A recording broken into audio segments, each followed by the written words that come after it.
जय हिंद दोस्तों, कैसे हैं?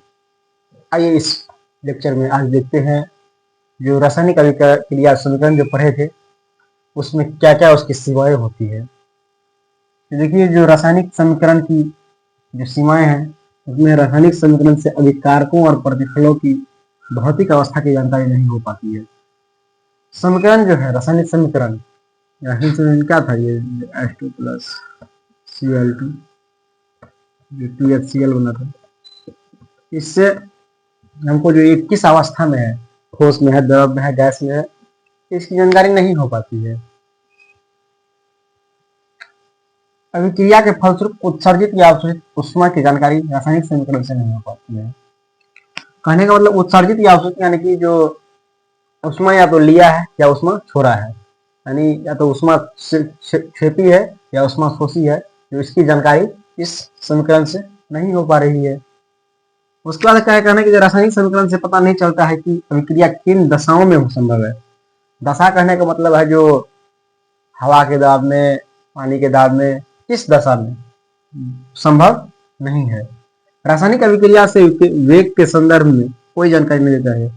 और रासायनिक अभिक्रिया जो होती है, हम रिएक्शन जो कराएंगे रासायनिक समीकरण अभिक्रिया में, किस वेग से होगा, कितनी रफ्तार से होगा, इसकी जानकारी हमें समीकरण के माध्यम से नहीं पता चलती है। और कुछ रासायनिक अभिक्रिया विस्फोट के साथ होती है, परंतु यह जानकारी रासायनिक समीकरण से इस बात की जानकारी नहीं मिलती है। क्या बोल रहा है? और कुछ कुछ अभिक्रिया ऐसी होती है, अभिक्रिया करते हैं और बहुत जोर से विस्फोट होता है, विस्फोट का मतलब जो भयंकर आवाज विस्फोट होती है, लेकिन उसकी जानकारी इस समीकरण से हमें नहीं प्राप्त होती है। समीकरण यह जानकारी नहीं देता है कि अभिक्रिया में अभिकारकों की वस्तु पर कितनी मात्रा खर्च हुई था, प्रतिफल में कितनी मात्राओं का निर्माण हुआ है। और समीकरण से इस बात की जानकारी ही नहीं हो पाती है जो अभिक्रिया जो हमारा था, अभिक्रिया में जो अभिकारक है उसकी कितनी मात्रा खर्च हुई है और प्रतिफल जो बना है उसकी कितनी मात्रा का निर्माण हुआ है। तो कहने का तात्पर्य यह हुआ जो रासायनिक समीकरण की सीमाएं है उसमें हम अगर देखें गौर करके तो यही कहने का उसका मतलब है जो रासायनिक समीकरण से जो उसकी अवस्था की जानकारी नहीं मिलती, जो उसमें जो अभिकारक और प्रतिफल है उसकी अवस्था की जानकारी नहीं हो पाती है। उसके बाद जो भौतिक अवस्था, अभिक्रिया फलस्वरूप उत्सर्जित अभिक्रिया जो है जो ऊष्मा क्षेपी है या ऊष्मा शोषी है, इसकी भी जानकारी नहीं हो पाती है। उसके बाद जो रासायनिक समीकरण जो किस दशा में संभव है, वायु है कि पानी है, जिस दाब में हो, दशा में हो, उसमें संभव है कि नहीं है। रासायनिक समीकरण से फिर उसके वेग के संदर्भ में, मतलब कि किस रफ्तार से हो रही है समीकरण, इसकी जानकारी नहीं देती है। कुछ रासायनिक अभिक्रिया जो होती है उसमें विस्फोट होती है, उसकी भी जानकारी समीकरण नहीं दे पाती है।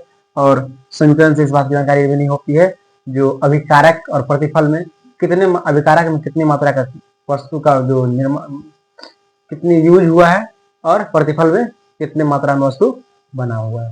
रासायनिक अभिक्रिया कितने प्रकार के होते हैं उसके बारे में देखिए।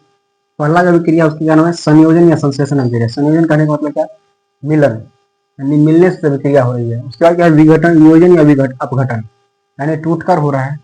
वैद्युत अपघटन यानी इलेक्ट्रिसिटी यानी विद्युत के माध्यम से अपघटन हो रहा है। एकल विस्थापन अभिक्रिया यानी एक जो उसमें परमाणु होगा उसका जो विस्थापन होना है। उभय विस्थापन, एक से अधिक का विस्थापन होना। उसके बाद क्या है, अवक्षेपण अभिक्रिया यानी इसमें अवक्षेप का निर्माण होगा। उदासीनीकरण अभिक्रिया, ये जो अभिक्रिया होगा उसमें इलेक्ट्रॉन प्रोटॉन क्या होगा, उसको उदासीनीकरण किया जाएगा। और आठवां है प्रकाश रासायनिक अभिक्रिया, प्रकाश के जो उपस्थिति में जो रासायनिक अभिक्रिया होगी वो। और ऑक्सीकरण अभिक्रिया, अवकरण अभिक्रिया, जो नमा अभिक्रिया है इसके बारे में। यानी हम क्या देखें, जो रासायनिक अभिक्रिया के प्रकार, कितने प्रकार के प्रकार दिए गए, 9। पहला संयोजन या संश्लेषण अभिक्रिया, दूसरा वियोजन या अपघटन अभिक्रिया, तीसरा वैद्युत अपघटन अभिक्रिया, चौथा एकल विस्थापन अभिक्रिया, पांचवा उभय विस्थापन अभिक्रिया, छठा अवक्षेपण अभिक्रिया, सातवां उदासीनीकरण अभिक्रिया, आठवां प्रकाश रासायनिक अभिक्रिया और नौवां ऑक्सीकरण अवकरण अभिक्रिया। आइए इसको अब विस्तार से जानते हैं। देखिए क्या है संयोजन या संश्लेषण अभिक्रिया। तो क्या है संयोजन संश्लेषण अभिक्रिया? संयोजन मतलब बताया था जो मिश्रण यानी योग, संयोग, वह अभिक्रिया जिसमें दो या अधिक पदार्थ परस्पर संयोग करके नए पदार्थ का निर्माण करते हैं। यानी कि दो पदार्थ, कोई भी दो पदार्थ अभिक्रिया करेगा और नए पदार्थ का निर्माण करेगा। क्या करेगा? नया पदार्थ का निर्माण करेगा। और जो नया पदार्थ जो बनेगा उसका गुण जो होगा, जो पुराने पदार्थ मूल पदार्थ जो है उससे गुण, उसके गुण के बिल्कुल अलग होगा, उससे अलग होगा गुण। जैसे देखिए दो पदार्थ का अभिक्रिया कराते हैं, यानी F यानी कि आयरन और या सल्फर को अभिक्रिया कराया क्या बनाए, Fe यानी कि फेरस सल्फाइड बनाए। आयरन का गुण अलग है, सल्फर का गुण अलग होता है और फेरस सल्फाइड का गुण अलग होता है। वैसे ही सी कार्बन O2 से अभिक्रिया करेगा, ऑक्सीजन से अभिक्रिया करेगा CO2 कार्बन डाइऑक्साइड बनेगा, क्योंकि कार्बन का गुण अलग होता है और ऑक्सीजन का गुण पता है आप लोगों को अलग होता है, तो कार्बन डाइऑक्साइड गुण बिल्कुल अलग होता है। तो वही कहा गया नए पदार्थ जो बनेगा उसका गुण जो होता है जो मूल पदार्थ के गुण से बिल्कुल भिन्न होते हैं। तो नया पदार्थ क्या है, यहाँ पे CO2 नया पदार्थ है और मूल पदार्थ क्या क्या हुआ, कार्बन और ऑक्सीजन। तो यह था हमारा संयोजन या संश्लेषण अभिक्रिया। अब आगे उसके बाद क्या है, वियोजन या अपघटन अभिक्रिया। वियोजन, संयोजन क्या था, जुड़ना, तो वियोजन क्या होगा, टूटना। तो वह अभिक्रिया जिसमें किसी यौगिक के बड़े अणु के टूटने से दो या अधिक सरल यौगिक बनते हैं। मतलब ऐसा अभिक्रिया जिसमें कोई बड़ा अणु होगा और वो टूटेगा, अणु जब टूटेगा तो दो या दो से अधिक नए पदार्थ यौगिक बनेगा, तो वही जो यौगिक बनता है तो वही क्या होता है, वियोजन अभिक्रिया या अपघटन अभिक्रिया।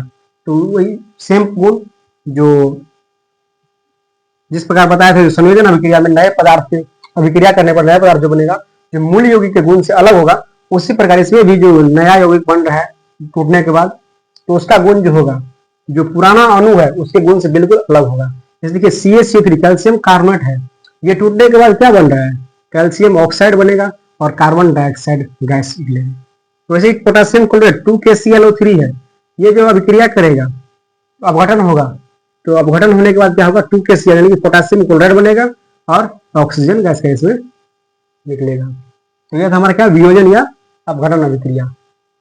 आज हम सिर्फ दो अभिक्रिया के बारे में चर्चा किए हैं, बाकी जो हमारा शेष अभिक्रिया 7 रहा उसके बारे में कल चर्चा करेंगे। धन्यवाद, बने रहिए हमारे चैनल के साथ।